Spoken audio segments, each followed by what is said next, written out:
ایک نصاب دیتا ہوں، وہ 3 تسبیحات کا نصاب ہے۔ میں ایک بات اکثر عرض کرتا ہوں، ہم دعائیں پڑھتے ہیں مانگتے نہیں ہیں۔ سب معاف ہو جائیں گے پر میں معاف نہیں ہوں گا، نہ میں سونی نہ دولت پلے، کیوں کر یار بناواں ہوں۔ یہاں تک فرمایا جو 3 تسبیحات صبح شام اہتمام سے کرے، صرف 3 سال، اور وہ اس وقت تک اللہ اس کو موت نہیں دیں گے جب تک کہ اس کا اعلیٰ مقام اس کو دکھا نہیں۔ جو کہتے ہیں میری چربی لے نظام، کولیسٹرول فلاں فلاں چربیاں بڑھ گئیں، پیٹ ویٹ بڑھ گیا، اب یہ آیت صبح پڑھ لیں، اس کو پہلے سے نکال کے رکھ لیں، موجودہ نکال لیں، اللہ میرا کام فلاں الجھا ہوا ہے، اللہ میری فلاں مشکل ہے، یا اللہ میری فلاں پریشانی ہے۔ اب ایک بندے کا سوال ہے کہ میں کون سا ذکر کروں، کون سا عمل کروں، اور جب چلتا رہتا ہے تو انشاءاللہ اس کی طرف خیر متوجہ ہوتی ہے۔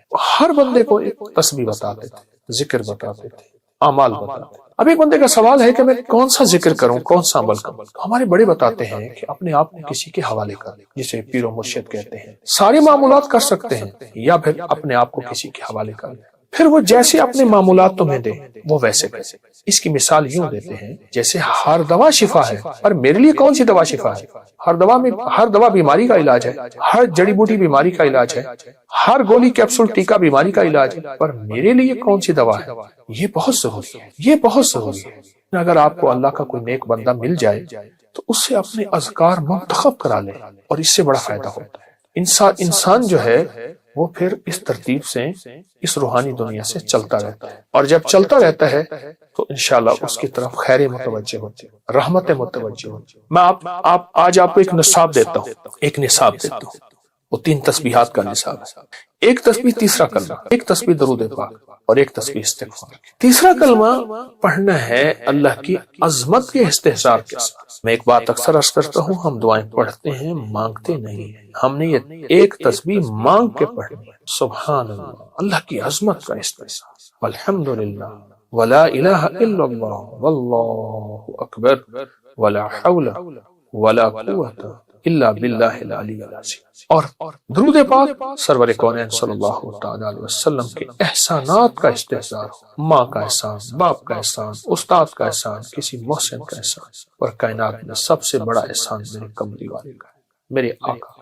اور استغفار پڑھتے ہوئے یہ تصور ہو، یا اللہ ساری کائنات ایک طرف، میں دنیا کا سب سے بڑا مجرم ہوں، میں دنیا کا سب سے بڑا گناہگار ہوں، اے سخی آقا سب معاف ہو جائیں گے پر میں معاف نہیں ہوں گا، نہ میں سونی نہ دولت پلے، کیوں کر یار بناواں ہوں، اے دکھ سانو ہر دم راسی، روندی ہی مر جاواں۔ استغفار اس کیفیت کے ساتھ، ایک درویش نے یہاں تک فرمایا جو 3 تسبیحات صبح شام اہتمام سے کرے، صرف 3 سال، 3 تسبیحات صبح شام 3 سال اہتمام سے کرے، توجہ سے کرے، دھیان سے کرے، اللہ پاک مرنے سے پہلے اسے جنت میں اس کا محل اور اعلیٰ مقام دکھائیں گے، اور وہ اس وقت تک اللہ اس کو موت نہیں دیں گے جب تک کہ اس کا اعلیٰ مقام اس کو دکھا نہیں۔ میں ایک طبی ٹوٹکا بھی ضرور بتاؤں گا۔ آلو بخارا خشک جس کی کائے نہ جاتی، اور کائے کسی چیز سے نہ روکی، حاملہ کی کائے، اس کو خشک آلو بخارا ٹافی کی طرح چوسا۔ جو کہتے ہیں میری چربی لے نظام، کولیسٹرول فلاں فلاں چربیاں بڑھ گئیں، پیٹ ویٹ بڑھ گیا، اور وہ بالکل بہترین فٹ ہونا چاہتا ہے، دن میں چند 7 8 10 آلو بخارے، یہ عام دنوں میں آلو بخارے کا چوسنا معدے کے السر، گرمی، تیزابیت کے لیے، موٹاپے کے لیے، اور ہائی بلڈ پریشر کا زبردست علاج ہے۔ خشک آلو بخارے کی بات کر رہا ہوں، اس کو چوستے رہیں، گٹلی پہن کے، بہت فائدے ہیں اس کے، بہت نفع ہیں، موٹاپے کا علاج، پیٹ کے بڑھنے کا علاج، اور یہ ہائی بلڈ پریشر کا علاج، سخت پیاس کا علاج، سخت گرمی کا علاج، لو کا علاج، جلن کا علاج، اور اس کے علاوہ منہ کے چھالوں کا علاج، معدے کے السر کا علاج، بواسیر کا علاج۔ آلو بخارا منہ میں رکھ کے چوسیں۔ شوگر، ہائی بلڈ پریشر اور بڑی بڑی بیماریاں صرف دانتوں کی وجہ سے ہوتی ہیں، اور خلال نہ کرنے کی وجہ سے۔ خلال بالکل نرم ہو، خیال کیجئے گا، بڑا خلال خود دانتوں کے درمیان خلا ڈال دیتا ہے، اور موٹا خلال خود نقصان دہ ہوتا ہے، تیز دھار نہ ہو، ہلکا سا خلال ضرور کریں اپنی مزاجوں میں، اپنی طبیعتوں میں۔ اور خلال کبھی بھی دانتوں کی صحت کے لیے، جسم کی صحت کے لیے نہ کیجیے گا۔ کبھی بھی خلال کروں گا اس سے شوگر نہیں ہوگی، مجھے بلڈ پریشر نہیں ہوگی، بیمار، کبھی نہیں کرنا۔ خلال کرنا اس لیے ہے کہ اللہ خلال کرنا اس لیے کہ یا اللہ یہ تیری حبیب کی سنت ہے، میں تو سنت سمجھ کے کر رہا ہوں، پر میں جس دور میں سنت کو سارا جہان چھوڑ دے اس دور میں سنت میں عمل کرنے والا ایسے ہے جیسے 100 شہیدوں کا ثواب۔ تو اے اللہ سنت ہے تیری حبیب، میں اس لیے خلال کر رہا ہوں۔ اچھا، سنت کی ساری برکتیں ملیں گی، صحت بھی مل جائے گی اور فٹنس بھی مل جائے گی۔ آپ ایک آیت ہے قل اللہم مالک الملک تؤتی الملک من تشاء وتنزع الملک ممن تشاء وتعز من تشاء وتذل من تشاء بیدک الخیر، بس یہاں تک۔ اب یہ آیت صبح پڑھ لیں، اس کو پہلے سے نکال کے رکھ لیں، موجودہ نکال لیں، نیٹ پہ نکال لیں، موبائل پہ نکال لیں، قرآن پاک میں لکھی ہے۔ جب پہنچے نا بیدک الخیر، اس کو سارا دن دہرائیں، ساری رات دہرائیں، سارا دن دہرائیں۔ اے اللہ ساری خیریں تیرے ہاتھ میں ہیں، اللہ تو میرے ساتھ خیر کا معاملہ کر دے، اللہ میرا کام فلاں الجھا ہوا ہے، اللہ میری فلاں مشکل ہے، یا اللہ میری فلاں پریشانی ہے، یا اللہ میری فلاں ناکامی ہے، اے اللہ میرا یہ مسئلہ ہے، اللہ میری یہ الجھن ہے۔ بیدک الخیر، بیدک الخیر، بیدک الخیر، خیر تیرے ہاتھ میں ہے، خیر ہی و شر ہی من اللہ تعالی۔ اس کو اگر پڑھ لینا بیدک الخیر اور سوتے ہوئے باقی آیت کو پورا کر لیں، انک علی کل شیء قدیر۔ باقی کیوں آگے کہتا ہے کہ اللہ تو ہر چیز پہ قادر ہے، تیرے ہاتھ میں خیر ہے تو یہ کر سکتا۔ کتنے اولیاء، صلحاء، بزرگ، ہستیاں صرف اس آیت بیدک الخیر کی برکت سے اللہ سے وہ منوایا جو دنیا دیکھتی رہ گئی، جو دنیا ترستی رہ گئی، جو لوگوں کے پاس نہیں وہ یہی۔ میرے آقا حج پہ تشریف لا رہے تھے، اماں کا مزار آیا، اب ہمیں سارا لشکر وہیں رہ گیا۔ میرے آقا کی 60 سال کے قریب عمر تھی، گھٹنوں میں سر دے کے جو روئے اماں کے مزار پر۔ سارا لشکر رات وہیں گزاری، 6-7 سال کے تھے، اماں کو آخری لمحات میں دیکھا، صرف ایک لونڈی ساتھ تھی۔ پھر وہ اماں کو تدفین کیسی ہوئی ہوگی، نہیں آ رہے تھے، اماں کی قبر سے چپکے ہوئے تھے۔ ماں کی محبت وہ لونڈی کیسے دے سکتی تھی، وہ خاتمہ کیسے دے سکتی تھی۔ پھر وہ زندگی کا واپس نظام لوٹا، آپ حج پہ تشریف لا رہے تھے اور سارا لشکر وہاں رکا، اور اماں کے مزار پہ بیٹھ کے میرے آقا اپنے گھٹ میں سر دے کے گھنٹوں روئے تھے۔ اس ایک رونے کا ایک آنسو کا قطرہ، اس کی برکت، اس کا کائنات کا نظام وہ ہمیں عطا فرما دے، اس قطرے کی خیریں ہمیں عطا فرما دے، اس قطرے کی برکتیں عطا فرما دے۔ اگر آپ 35 بار ہر نماز کے بعد محمد الرسول اللہ، احمد الرسول اللہ، اور دوسرا یہ ہے کہ سارا دن اٹھتے بیٹھتے وضو بے وضو سورت آل عمران کی پہلی آیت الف لام میم اللہ لا الہ الا هو الحی القیوم، سورت آل عمران کی پہلی آیت، یہ آپ بہت زیادہ کھلا پڑھیں اور بہت یقین سے پڑھیں اور بہت اعتماد اور توجہ سے پڑھیں، اور اس کو آپ کچھ عرصہ کریں۔ گھر میں رشتوں کے، رزق کے اور زندگی کی بندشیں، مسائل، مشکلات، الجھنیں، ناکامیاں، یہ ساری چیزیں انشاءاللہ آپ کو ملیں گی اور آپ کے مسائل حل ہوں گے۔ اللہم بسم کا کہف کتمیر، بیماریاں، بیٹے، گھر، جادو، اثرات، بندشیں، ناکامیاں، اس کے اندر تو شادی اور رشتوں کا بہت بڑا حل ہے، اور اولاد کے لیے، بے اولادی کے لیے بھی کہ آپ تسلی کریں۔ اللہم بسم کا کہف کتمیر کو بہت بہت اور بہت زیادہ پڑھیں، اللہم بسم کا کہف کتمیر، اور اس کو انتہائی یقین سے پڑھیں، انتہائی دھیان سے پڑھیں اور پورے مستقل مزاجی سے کریں۔ اللہم بسم کا کہف کتمیر، آپ کو اللہم بسم کا کہف کتمیر دیا ہے، ذرا پاگل ہو کے پڑھیں، یقین دھیان سے پڑھیں اور بہت اعتماد سے پڑھیں اور بہت یقین سے پڑھیں۔ کچھ لمحے ایسے ہوتے ہیں جن میں قبولیت ازلی برکات ہوتی ہیں، کچھ لمحے، کچھ دن ایسے ہوتے ہیں، کچھ شامیں ایسی ہوتی ہیں، کوئی راتیں ایسی ہوتی ہیں، کچھ بول ایسے ہوتے ہیں جن میں اللہ نے قبولیت کو جمع کر دیا، کچھ بول ایسے ہوتے ہیں جیسے فرمایا یہ لفظ پڑھیں دعا قبول ہوتی ہے، یہ بول ہے۔ فرمایا یہ شام، آج کی شام، یہ رات شب جمعہ ہے، یہ لیلۃ الجائزہ ہے، یہ رات ایسی ہے جو مانگے ملتا ہے۔ کچھ راتیں ایسی ہوتی ہیں، کچھ دن ایسے ہوتے ہیں جیسے جمعے کا دن ہے، جو مانگے ملے، جو مانگے قبول ہو۔ 11 اور 12 کی یہ جو درمیانی رات ہے رمضان، یہ صدیوں سے آزمودہ رات ہے، اور صدیوں سے اس رات میں کچھ قبولیت کے لمحات ایسے ہیں جو نسلوں کے لیے اللہ نے رکھ. دیکھیں کچھ لمحے ایسے رزق کے لیے ہوتے ہیں، فرمایا یہ دعا پڑھو رزق کے دروازے کھل جاتے ہیں، یہ دعا پڑھیں قبولیت کے دروازے کھل جاتے ہیں، یہ عمل کریں مغفرت کے دروازے کھل جاتے ہیں. بالکل اسی طرح یہ جو 11 اور 12 کی درمیانی رات ہے جو آج ہے، اس رات میں اللہ پاک جل شانہ نے کوئی خاص کوئی عطا رکھی ہے اولاد کے، بخت کے لیے، نصیب کے لیے اور مقدر کے لیے. بخت کے لیے، نصیب کے لیے، مقدر کے لیے.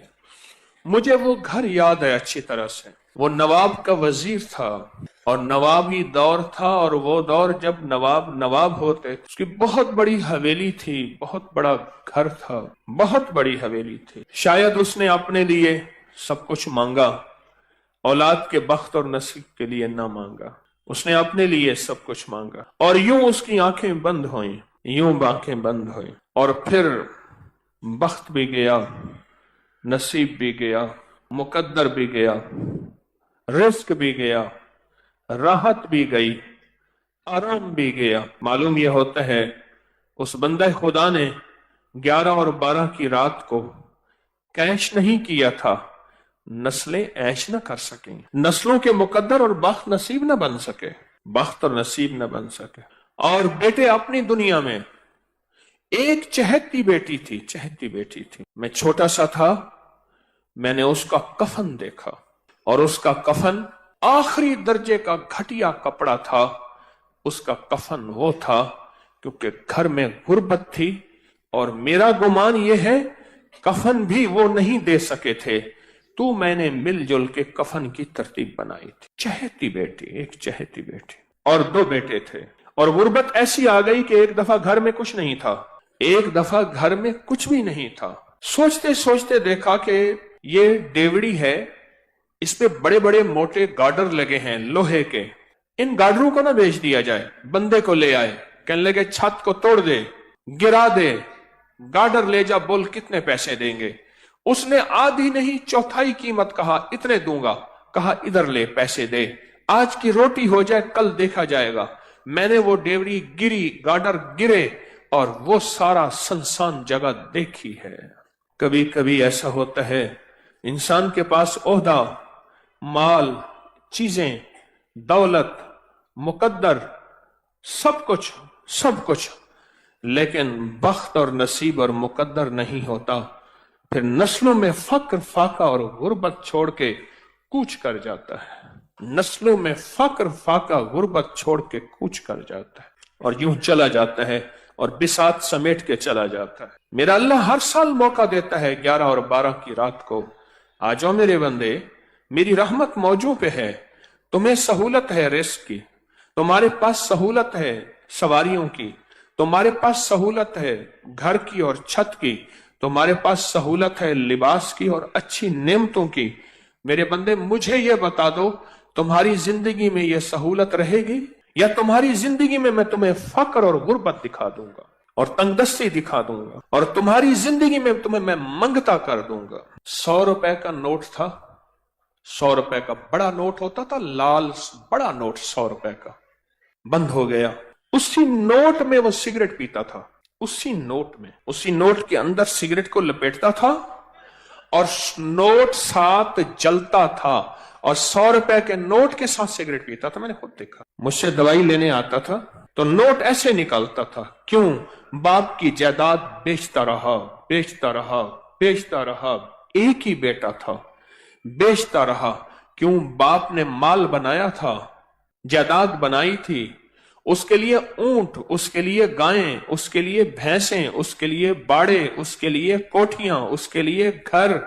ایک جو بیٹا تھا اس کے لیے زمینیں، نوکر چھوڑ کے باپ گیا، اور باپ خوش گیا کہ بیٹا میں تجھے بخت دے کے جا رہا ہوں، دولت دے کے جا رہا ہوں، مال دے کے جا رہا ہوں.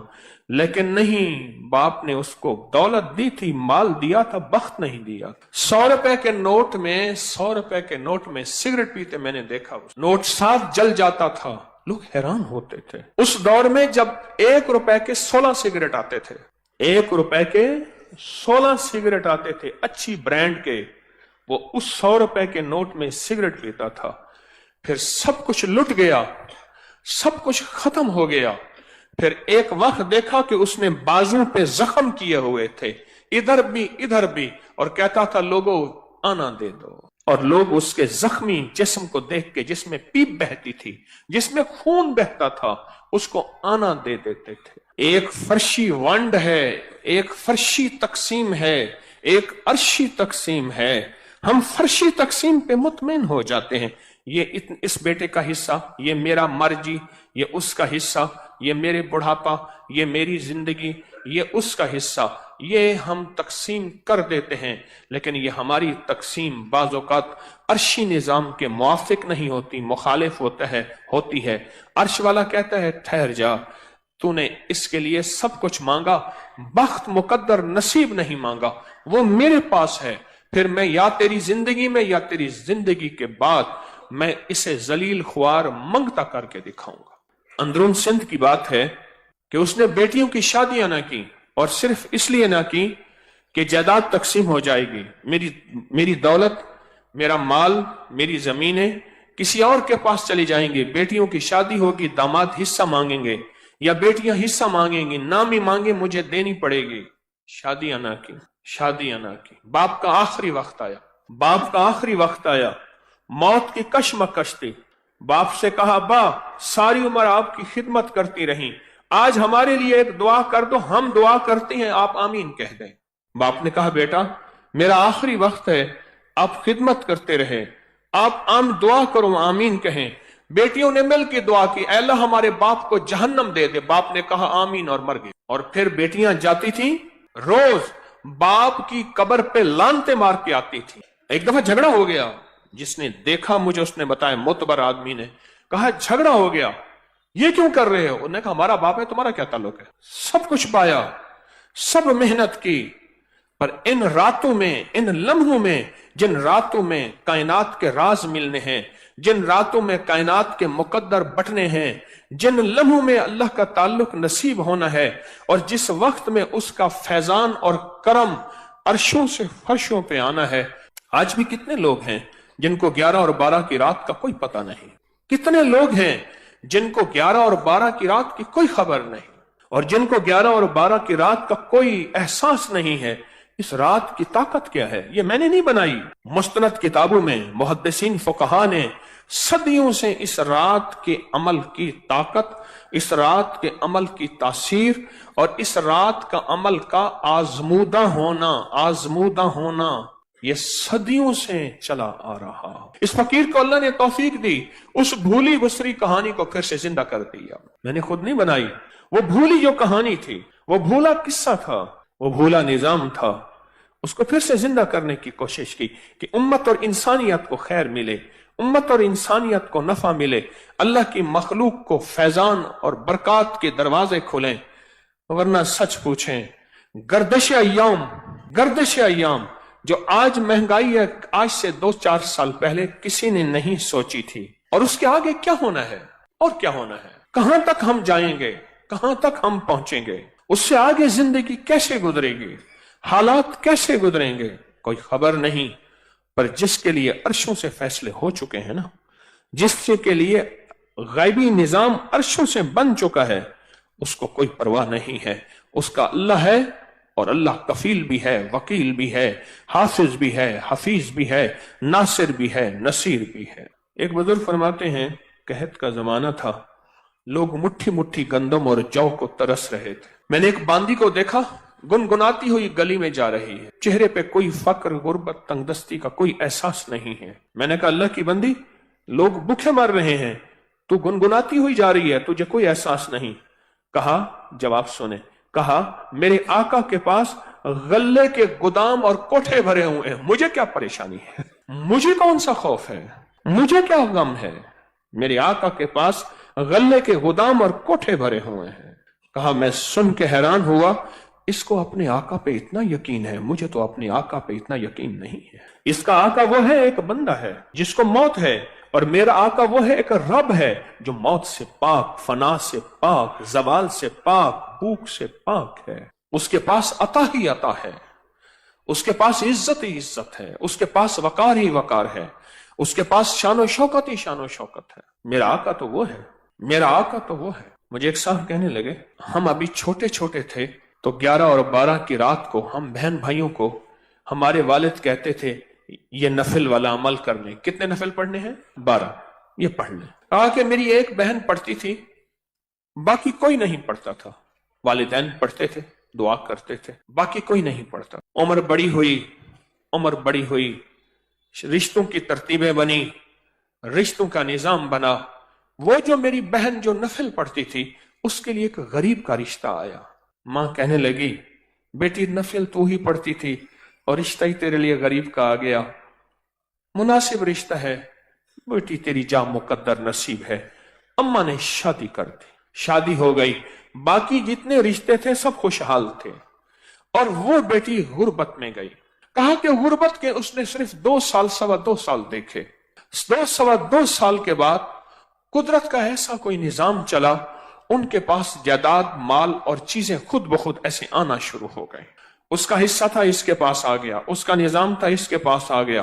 فلاں بندے کا مال تھا، مال میرا ہے، کاروبار تیرا ہے، مل کے کرتے ہیں. اس کے پاس اصل میں بخت اور مقدر تھا. اس کے ہاں جو بھی اس کا نام ہوتا وہیں برکت کے دروازے کھل جائے. حتیٰ کہ یہاں تک کہا کہ اس بیٹی کا نام پرچی میں لکھ کر اس کے اوپر ٹیپ لگا کے جس کاروبار میں رکھتے تھے اس کاروبار میں بخت لگ جاتے. اور پھر اللہ نے ایک نظام دیکھا انوکھا. یوں یہ بیٹی غربت سے عروج کی طرف جاتی گئی اور وہ جو عروج والے ہیں وہ زوال کی طرف جاتے گئے. اور قدرت نے وہ وقت بھی دیکھا، آسمان نے وہ نظام بھی دیکھا اور قدرت نے وہ وقت بھی دیا کہ پھر یہی بیٹی تھی اپنے تمام بہن بھائیوں کو دیتی تھی اور ابھی بھی دیتی ہے اور ان کے گھر کا چولہا جلتا اور گرم رہتا ہے. یہ فیصلے عرشی ہیں، ان کا فرشوں سے تعلق ہے ہی نہیں.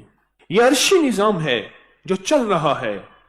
موقع موجود ہیں، جیسے آج موقع ہے 11 اور 12 کی درمیانی رات کا، یہ موقع موجود ہیں.